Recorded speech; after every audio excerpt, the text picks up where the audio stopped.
Network Entertainment. Yung mga mayaman kasi, nagtatagalog sila sa dulo ng English. Di ba?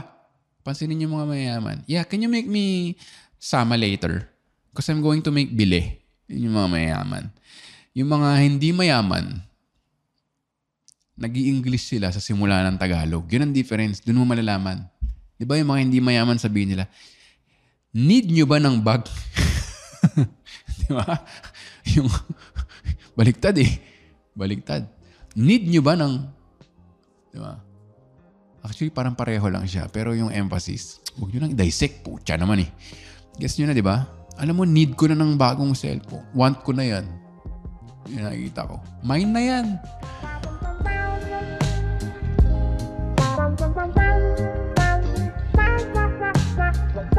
Welcome to Intellectual Wall with Victor Anastasio, ang podcast ng stand-up comedian. Ako, from Comedy Manila. Mga thoughts, mga thoughts, ideas, behind the scenes, sa likod ng tabing ng stand-up comedy. Iba-iba rin ang mga guest ko dito at minsan wala nang guest katulad ko. Nagra-rumble on lang ako. Ala Bill Burr. Kaya ni Bill Burr. Sabi ko, baka pwede rin. Diba? Speaking of Bill Burr, nanonood kami ni Chi, ang aking girlfriend, last night ng Bill Burr comedy special at sobrang galing niya. Yung delivery niya, yung wording niya. So, naisip ko, this is a comedy podcast. Bakit hindi ako mag-open mic sa episode na to? Kasi gaya ng sinabi ko sa isang episode, kaya namang makakagawa ng bagong 1 hour madali eh. Tapos meron ka rin mga napapanood na stand-up comedian na hindi naman as skill yung stand-up nila before. Pero papanoorin mo pa rin. Kasi idol mo siya. Ayokong umabot dun eh. Gusto ko parang kahit may mga nanonood na, ganda na show mo. Gusto ko talaga, may gigil ako na maganda yung ending, maganda yung pag-structure, maganda yung, alam mo yun, maganda yung flow, memorable, may upload. Alam mo yun, gusto ko close to excellent pa rin yung, alam ko hindi naman perfect, pero at least excellent na para sulit yung pera. Dahil sabi ko nga, bilang Ilocano, yan ang highest compliment sa akin, sulit. Kasi nakakakaba, di ba? As artist, sisingil ka ng pera na hindi naman mura. Hindi naman mahal, hindi naman ako international act na ano. Pero alam mo yun, gusto ko malaman na worth it, value for money. Na natawa sila, nag-enjoy, na-amaze, na-enlighten. Wala man na-enlighten ang pucha. So, pakinggan natin ang aking mga notes. Ano ba yung mga jokes na gusto kong gawin? Kasi nga, madali naman gumawa ng jokes na parang, pero yung jokes na involuntary burst of laughter, tapos may applause, tapos, alam mo yun, on board lahat sa theater, ang hirap niyang i-replicate. So, yun ang gusto kong gawin ngayon, kaya mag-open mic ako. So, dapat hindi lang siya nakakatawa eh. Dapat relevant, relatable. Hindi naman to list na parang nerd list, no? Pero, ano ba, parang naisip ko, lahat tayo may yaya. Diba? Baka si Chi ata nag-suggest nun. Sabi niya, childhood. Sabi ko, yaya. Diba lahat tayo may at least kung middle class ka, may yaya ka. Diba? So, parang naisip ko, ito mga germs pa lang, no? Ganito ako mag-notes. So, hindi ako nagno-notes sa notebook na masyado eh. Alam ko romantic yung idea, tapos parang artist ka, may notebook ka. Pero may nabasa rin ako na mas natural ang stand-up kapag spoken, di ba, verbal. Kasi hindi naman fina-flash sa PowerPoint yung comedy mo eh. Maaring maaring nakakatawa sa visual. Witty. Pero ipo-perform mo yun, spoken siya eh. So, ginagawa ko, nagre-record na lang ako sa voice recorder. Pakinggan natin ang first note.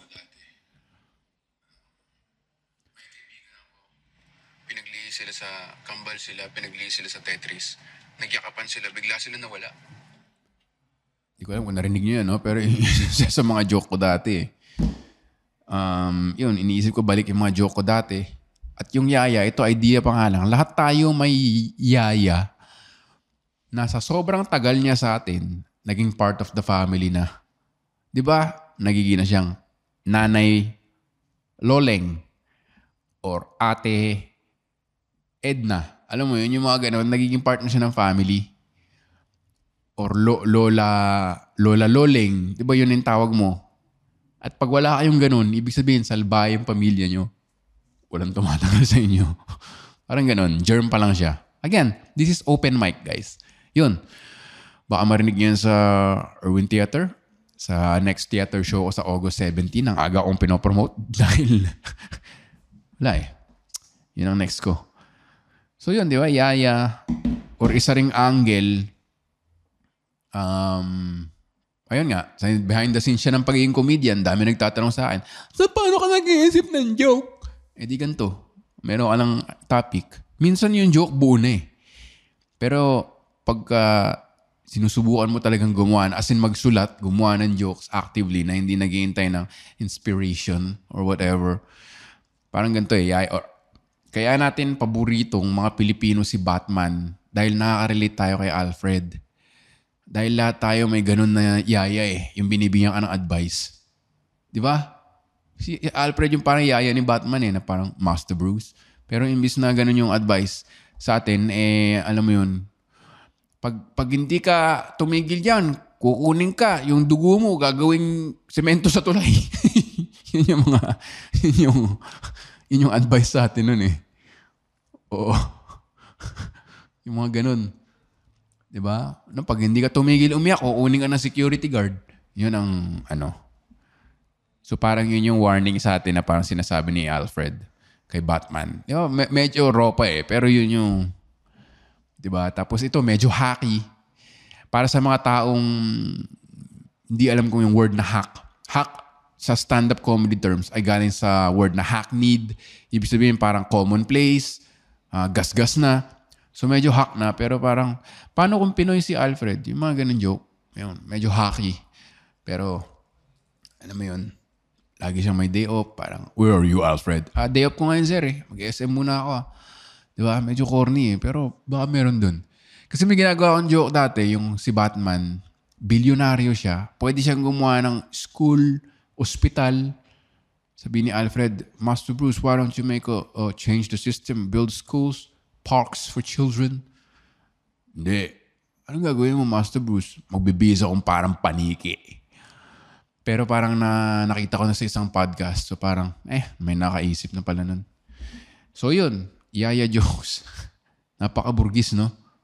Mga joke na hindi ko na pwedeng gawin ngayon. Ito rin, meron mga... Ano pa ba yung mga jokes ko na...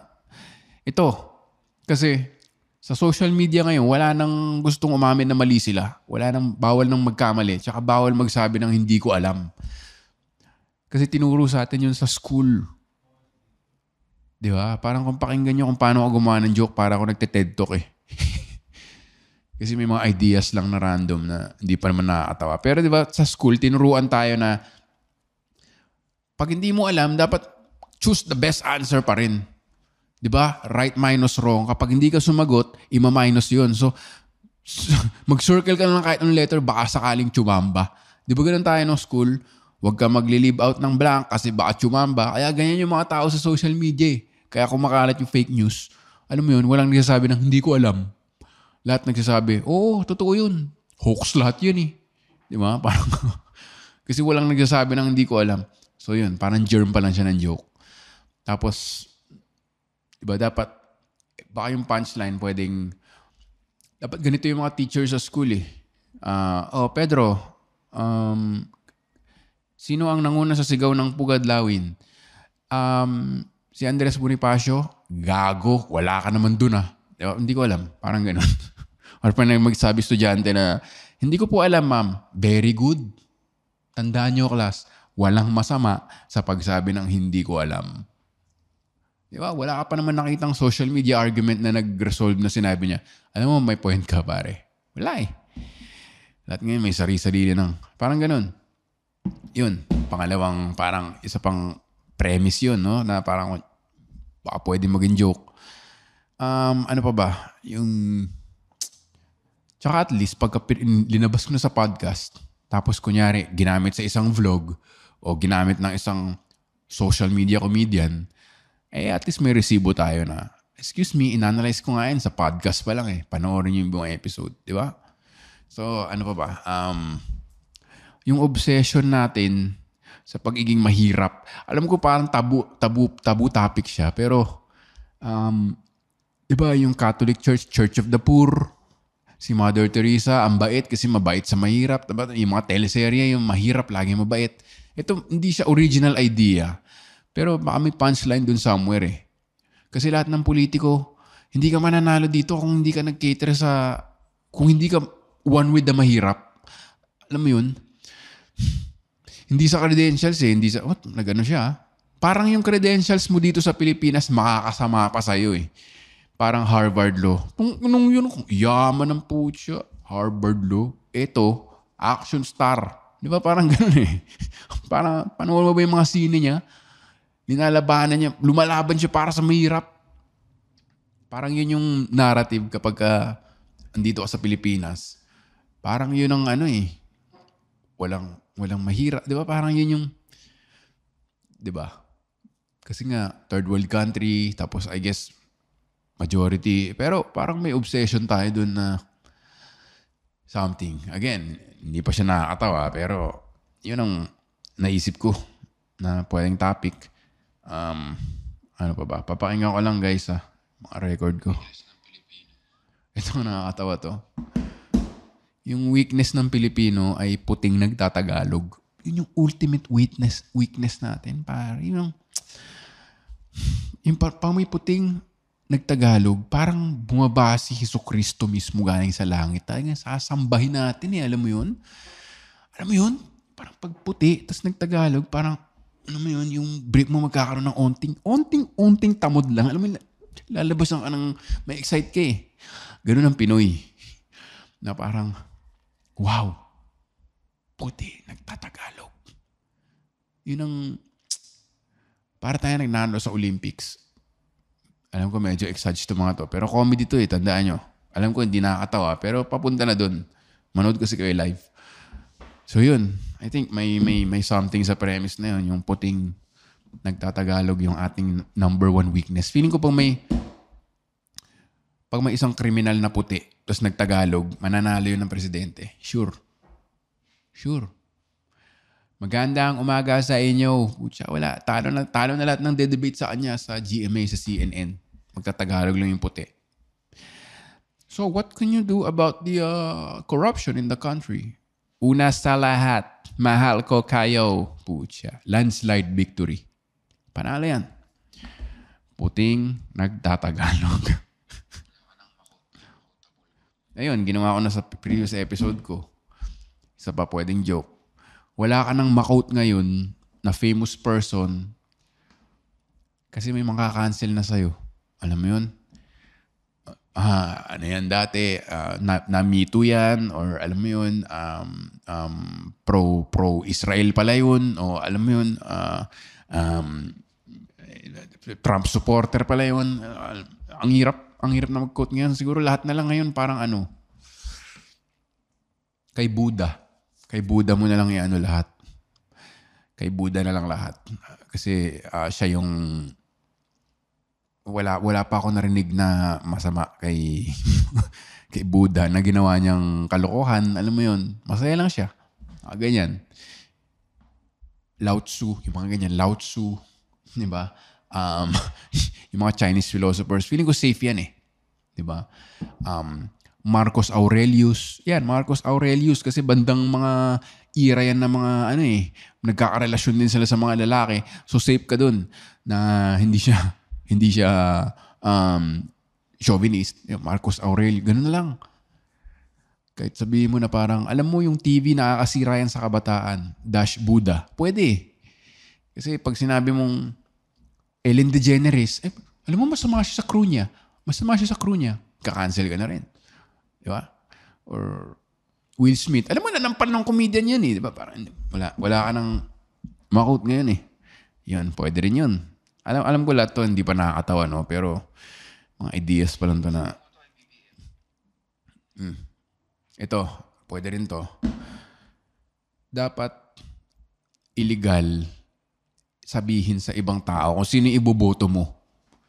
Di ba magandang idea yun? Kasi kung sino yung boboto mo, nagiging identity mo yun eh. Feeling ko ang daming gustong bumoto kay Lenny na lalaki hanggang sa lumabas na pink pala yung color niya. Feeling ko marami.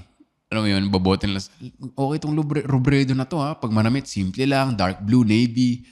Alam mo yun, magaling yung programs niya. O nakita mo naman yung commercial niya. Pink pala, magsuot ka ng pink. Ano, wala akong pink sa closet. Ano, bala? So, hindi na binoso si Lenny. Alam mo yun, so mas safe tayong lahat kung illegal na lang i-share kung sino yung boboto mo. Alam mo yun, kasi may mga pamacho or may mga iba na tapos naisip ko rin na joke. Medyo risky to, no? Pero bear with me, guys. Sige, sinusubukan ko nang hindi mag-bash ng ibang tao ngayon, no? Basta pro something na lang. Sabihin natin yung mga kakamping. Naisip kong wala nang pag-asa yung Pilipinas. Dahil marami sa kakamping. Walang anak. Diba? Wala na. Magda-die off lang. Diba? Unang-una, yung mga progressive na sinasabi nila, I don't want to conform to society. Katulad no, I don't want to conform to society. I don't need children. It's traditional. Diba? Yung mga ibang kandidato, mas traditional yung mga voters niya. May maraming anak. Pangalawa, ang daming LGBT. Isa, Lenny, diba? Alam nga namang mag-adapt ka ng 6. Diba? Ang dali mag-anak ng 6. Mag-adapt ka ng 6. Sino kasi? Angelina Jolie? Kaya, isip ko, mahirap magkapag-asa eh. Hindi ko sinasabing siya lang yung pag-asa. Joke lang to, no? Pero isa pa to sa naisip ko. Pero diba, sa flip top, yung mga rappers, hirap maghanap ng influencer na kakamping. Kasi pare flip top kay, alam mo yung hip-hop ka, Kendrick Lamar, boom, boom, shoot, shoot, angas ako. Tapos magpipink ka, hindi nagja-jive eh. Pero feeling ko, kapag bawal mo sabihin kung sino yung boboto mo, di no judgment, iboboto mo lang kung sino yung boboto na hindi nagiging personality mo yung kandidato mo. Yun lang naiisip ko. Hindi ko alam. Ano pa ba yung mga record ko lately? Alam mong mayaman yung tao pag yung taga... Okay, maganda to joke na to. Ginawa ko na tong Instagram reel, bumenta naman. Pero ang dali kasing maggumawa ng nakakatawa online. I mean, no hate sa mga taong Instagram comedians. Pero sa experience ko, pag dinala mo yung live joke online, sure hit. Pag dinala mo yung hit online joke sa live, hindi naman sure eh. So ang daling nakakatawa siya kasi nakahiga ka na sa kama mo. Laugh trip na yun, di ba? Pa-type ka, ha ha ha, lol, ROFL. So hindi ko alam kung nakakatawa nga itong joke na to. Pero yung mga mayaman kasi, nagtatagalog sila sa dulo ng English. Di ba? Pansinin yung mga mayaman. Yeah, can you make me sama later? Because I'm going to make bile. Yun yung mga mayaman. Yung mga hindi mayaman, nag-i-English sila sa simula ng Tagalog. Yun ang difference. Doon mo malalaman. Di ba yung mga hindi mayaman sabihin nila, need nyo ba ng bag? Di ba? Yung baliktad eh. Baliktad. Need nyo ba ng... Di ba? Actually, parang pareho lang siya. Pero yung emphasis, huwag nyo nang dissect. Pucha naman eh. Guess nyo na, di ba? Alam mo, need ko na ng bagong cellphone. Want ko na yan. Yun nakikita ko. Mine na yan. Yun lang. Mga bagong jokes na mukhang di na kayo manonood sa naririnig nyo. Tandaan nyo, open mic lang to. Wala man lang audience. Ito lang mga germ. Yan ang tawag sa writing nila. Germ. Mga germ lang ng jokes. Pucha, pag nanood kayo live sa Irwin Theater sa August, ay, narinig ko sa podcast yan ah. Oo nga, narinig natin. Appear, no? Oo, tayo unang nakarinig yan eh. Idea pala, di pala nakakatawa eh. Di ba? Tapos patatahimik kayo ng bouncer. Psst! Uy! Huwag kayong mag-usap dito. Joke lang. Ayun. Yun ang mga naiisip kong joke topics. No? Yung parang talagang bumibenta yung mga jokes. Unfortunately. Against jologs, against... Hindi ko kontrolado to ha. Yun lang talaga yung gumagana. I guess meron nga rin tayong frustration na deep-seated na... Ewan ko. Ito pa, naisip ko na joke idea. Alam mo, yung mga burgis, walang pakialam sa politika hanggang sa magplano na sila ng trip to Japan. Alam mo yun, kasi doon mo maaalala na, ang hina nga ng putakting passport natin, no? Sino ba isisisiin? Gobyerno. Diba? Doon lang sila nagiging active sa politika. Pag pupunta kang Korea. Putya, ano? Kailangan ko ng visa? Alam niyo, nakita niyo ba yung 4 na kotse namin sa garahe. Bakit kailangan ko ng visa? Dahil sa Pilipinas. Tsaka hindi lang naman yung gobyerno, ang dami rin TNT doon. Pero syempre hindi ko nasasama sa joke yun, di ba? Yun naman yung comedy, makikisakay ka lang, hindi ka naman tataas ng kamay during show. The government is not entirely to blame. There are actually a lot of Filipinos who just go to the countries without visa and they stay there and they work. Comedy show nga eh. Yun, di ba? Kasi parang imposible kang hindi matablan unless parang US citizen ka, alam mo yun, or sobrang yaman yun na meron kayong golden visa. Alam niyo ba yung golden visa? Sa mga listeners ko na hindi pa nakakaalam nun, pwede ka mag-invest sa Portugal, sa Spain, sa Greece. Bibili ka ng property doon na sabihin natin 20 million pesos. Tapos dahil doon, meron ka ng golden visa. Pwede ka nang umikot sa Europe. Rich become richer, di ba? Goal ko yan dati hanggang sa nakita ko kung ilan na yung t-shirt sold ko. Ito maganda i-compute. Ilang t-shirt ang kailangan ko ibenta bago ako magkaroon ng golden visa sa Spain? Compute natin. 500,000 na t-shirts ang kailangan ko ibenta para magkaroon ako ng golden visa sa Europe. So, bili na kayo. Nakasampu na. So, 499,980 90 t-shirts to go bago ako magka-golden visa at hindi ko na kailangan mag-apply ng visa pag pumunta ako Europe. Yung t-shirt na to ay available. I-message nyo lang ako at Victor Anastasio sa Instagram or sumama kayo sa Facebook group Intellectual Walls. Parang ito lang with an S. At syempre yung Telegram group. Yung link niyan ng both groups ay nasa description ng episode na to. At yun lang ang onting patikim na aminin natin hindi masarap.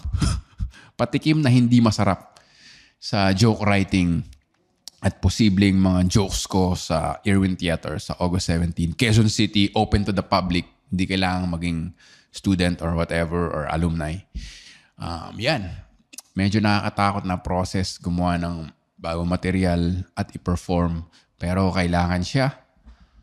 At parte siya ng pagiging stand-up comedian. So, gaya na sinabi ko kung kayo ay follower sa Instagram, TikTok, Facebook, YouTube, whatever.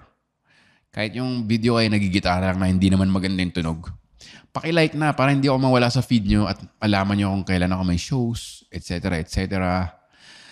Dahil kalaban na natin ang algorithm. And of course, tap or click follow sa Spotify para updated kayo every time mag-release ang Intellectual Wall. Maraming salamat sa lahat na nakikinig. Tinitignan ko yung figures sa Spotify at meron naman nakikinig. Awa ng Comedy Gods. Salamat sa The Pod Network. Salamat sa lahat na nakikinig. Kung na-enjoy nyo yung episode na to, at kung balak nyo mag-open mic, maraming ganyan na listeners, mga silent listeners, or mga audience members na gusto mag-open mic, go ahead. I-message nyo lang yung Comedy Manila Instagram or Facebook page at sasagutin kayo nun. Yun nga, the more the merrier. Habang lumalaki yung audience, kailangan lumalaki rin yung number of comedians at yung skill ng comedians para alam mo yun, supply and demand. Diba? Intellectual wall. Maraming salamat sa pakikinig at panonood. Kung nanonood kayo, kita nyo ngayon ng t-shirt at background. In 1 month, meron tayong bagong studio. Ano kaya yung itsura nun, no? Siguro parang yung likod kita yung may aurora borealis, pare. Alam mo yun? Kita yung northern stars. Tapos yung mic, lava lamp. Hindi ko alam, ini-imagine ko lang lahat to eh. Excited na ako. Salamat ulit sa The Pod Network. Kung gusto nyong, speaking of our pod managers at ang ating mga people from The Pod Network, since I consider myself a personal small business, gusto ko rin magtulungan tayo. Kung meron kayong small business, magpadala kayo dito ng food or drinks. Masayang enjoyment yun. Di ba? And dahil may video tayo sa Spotify, makikita rin yung packaging nyo or whatever. Tulungan lang. Speaking of tulungan, salamat ulit sa Pasta Game at pasta.game sa Instagram. The Pasta Game Experience sa Facebook. Chicharones, order nyo yan. Promise. Tas lasagna. Or kung gusto nyo ng tomato-based, garlic tomato. Kung cream pasta type of person kayo, carbonara. Solid yan. May video si Ninong Ray na kumakain ng Pasta Game na gustuhan niya eh. So, kung gusto ni Ninong Ray, tayo pa kaya? na simple lang ang taste. So, follow nyo yan at umorder na kayo sa Pasta Game. And of course, I hope available ulit ang Tunog at Liwanag sa Teatro Inc. sa pag-lighting design ng show ko sa Erwin Theater dahil yung show ko ay nagiging capital S, capital H, capital O, capital W pag involved ang Tunog at Liwanag sa Teatro Inc. Kung meron kayong corporate event, kung meron kayong venue na kailangan ng ilaw, corporate raffle, sales rally, birthday party, Christmas party, kung may theater show kayong paproduce or may music gig, whatever, Tunog at Liwanag sa Teatro Inc. sa Facebook, hanapin nyo. Grabe, magle-level up talaga yung, di ba? Kasi nakita ka na ba ng sine na hindi maganda yung lighting?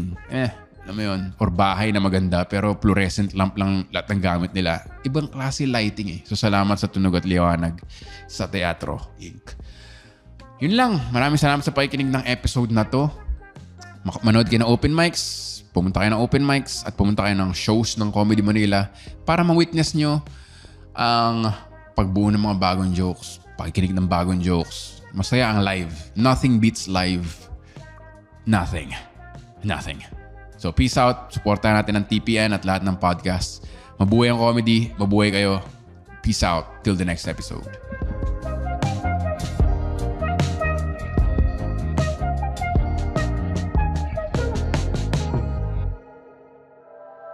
The opinions of podcast creators, hosts, and guests are not necessarily reflective of the official stance of the Pod Network Entertainment, its hosts, or other network programs. The content created by the people behind the podcast is personal and not meant to harm any religion, ethnicity, group, organization, company, or individual.